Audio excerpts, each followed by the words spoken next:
ଜାତୀୟ ଉଠା ଦୋକାନ ଦିବସ ଆଜି ନିଶ୍ଚିତ ଭାବରେ ଯେଉଁମାନେ ଆମର ଅର୍ଥନୀତିକୁ ଯେଉଁମାନେ ଛୋଟ ମୋଟ ଦୋକାନ ବ୍ୟବସାୟ କରିକିରି ଯେଉଁମାନେ ଅର୍ଥନୀତିକୁ ପରିପୃଷ୍ଟ କରୁଛନ୍ତି ଭୁବନେଶ୍ୱର ହଉ ବା ଯେକୌଣସି ସହରରେ ସେମାନଙ୍କର ଆବଶ୍ୟକତା ସବୁବେଳେ ରହିଛି। ତେଣୁ ସେମାନଙ୍କର ସୁରକ୍ଷା ସେମାନେ କିଭଳି ଭାବରେ ଜୀବନ ଜୀବିକା ନିର୍ବାହ କରିପାରିବେ ସରକାର ସବୁବେଳେ ସଚେତନ ଅଛନ୍ତି ସେଥିପାଇଁ। ଏବଂ ଗତକାଲି ମଧ୍ୟ ଏ ସମ୍ବନ୍ଧରେ ଆମେ ମାନ୍ୟବର ଆମର ସହରାଞ୍ଚଳ ନଗର ଉନ୍ନୟନ ମନ୍ତ୍ରୀଙ୍କ ସହିତ କଥା ହେଇଛୁ। ଆମର ବିଧାୟକ ବାବୁ ସିଂ ମହୋଦୟ ଥିଲେ, ଜଗନ୍ନାଥ ପ୍ରଧାନ ଅବନେତା, ଆମେ 3 ଜଣ ବସି କାଲି ରାତିରେ 1 ଘଣ୍ଟା କାଳ ଏମାନଙ୍କର ଜୀବନ ଜୀବିକା ସୁରକ୍ଷା ଦେବା ପାଇଁ ଆମେ କଥା ହେଇଥିଲୁ।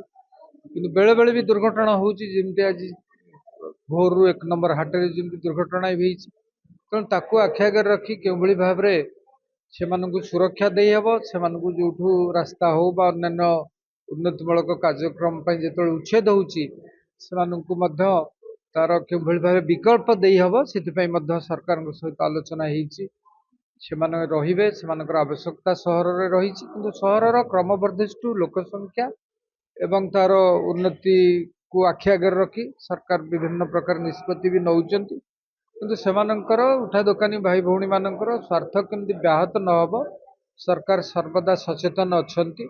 ଏବଂ ଆମେ ଆଶା କରିବା ସରକାରଙ୍କର ଯେଉଁ ସବୁ ନୂତନ ଯେଉଁ ସବୁ ନୀତି ରହିଛି ସହରାଞ୍ଚଳ ବିକାଶ ପାଇଁ ଭୁବନେଶ୍ୱର ବିଶେଷ କରି ମାନ୍ୟବର ମୁଖ୍ୟମନ୍ତ୍ରୀ ବହୁତ ଗୁଡ଼ିଏ କାର୍ଯ୍ୟକ୍ରମ ହାତକୁ ନେଇଛନ୍ତି। ବିରାଟ ସି ଚେଞ୍ଜ ପରିବର୍ତ୍ତନ କଲା ଭଳି ମାନ୍ୟବର ମୁଖ୍ୟମନ୍ତ୍ରୀଙ୍କର ରହିଛି ଏଥିରେ କରିବାର।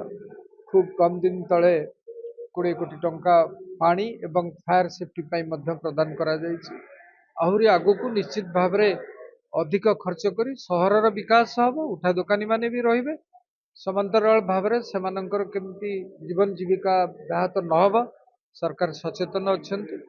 ଆଜିର ଦିବସରେ ସେମାନେ କେମିତି ଭଲରେ ରହିବେ ସରକାରଙ୍କୁ ସହିତ ଆମେ ତାଙ୍କ ସହିତ କଥା ହେଇକିରି ତାଙ୍କର ଯାହା ଭଲ ମନ୍ଦରେ ଆମେ ତାଙ୍କ ସହିତ ରହିବୁ ବୋଲି ପ୍ରତିଶ୍ରୁତି ଦେଇଛୁ।